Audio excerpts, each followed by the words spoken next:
One of the things that I frequently hear from expats in Japan is that it's hard to make friends in this country. In fact, one of the first conversations I had when I first arrived in the country was with a couple from Europe who told me that you can never really be true friends with Japanese people. Japanese people will smile at you and be kind to you on a surface level, but you can never really have any deep connection beyond that.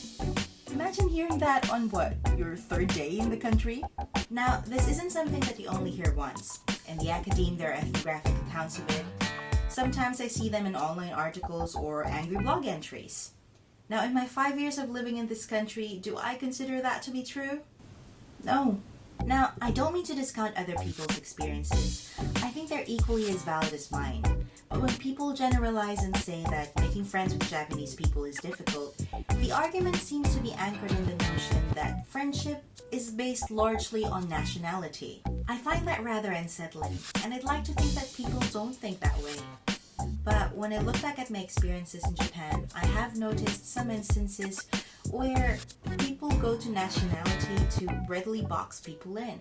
Like the one time I went to church. Hi, welcome to church. I'm so happy to have you here. You came with a Chinese friend, but the Filipinos are over there. Hold on, let me just get one for you. Or when I was talking to this coworker. 週末何する？友達たちと飲みに行こうかな。水の友達って全部欧米人だね。Or in my former workplace where this unfortunate conversation happened. Oh, you've got Japanese housemates. You're friends with them. Like, what is them supposed to mean? Because the way that coworker said it made it sound like the title of a Stephen King novel. More importantly, why does there have to be an us and them in the first place? Unless we're talking about humans and zombies here, categories like us and them shouldn't really matter, don't you think? Look, I get it. Maybe it's easier for our brains to categorize things when we use nationality as a basis. And yes, to some extent, where you grew up will shape who you are and what you expect from people. But that's just one part of your identity. I mean, I'm Mijal. I'm not just Filipino, I'm a bunch of other things. I like editing videos, I like singing, I like books and booze and boobs, and pulling pranks on my friends. I'm a daughter, a writer, a cousin, a friend. I'm a woman. And the list goes on. Being Filipino is just part of who I am.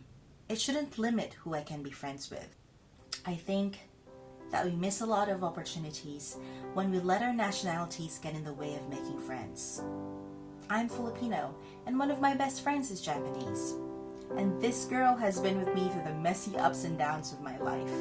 She has been there as I cried about a boy after boy after boy. There isn't a lot, okay? I mean, this is a girl who lets me sleep at her place and prepares breakfast for me every time I feel bad. This is a girl who keeps 2 numbers in her notebook in case her phone breaks down or gets lost, and these 2 numbers are that of her workplace and mine. It's not even her parents' numbers. This is a girl whom I have and will still bend over backwards for if need be. And if this isn't that deep connection that people say you can't find in Japan, then I don't know what is. To be honest, I had a harder time making friends in the Philippines than in Japan. And I think it's because I was miserable back then. I was awkward and all sorts of insecure, and I was always so aware of myself that I had little attention to spare for other people. Now that I think about it, the biggest factor affecting whether I'm able to make friends or not is quite simply me. In the last 5 years I've been in this country, I changed from someone who was always in her room to someone who is always penniless because she always goes out with her friends. Okay, being penniless, not advisable. But the point is, I sought out friends. I became interested in how other people see the world. And I focus on being a friend to other people rather than finding ones that suit me. So, is it difficult to make friends in Japan? I think just like in any other part of the world, it can be. But whether you can make friends or not doesn't really rely as much on where you are, on what ethnicities are involved, or other people. It begins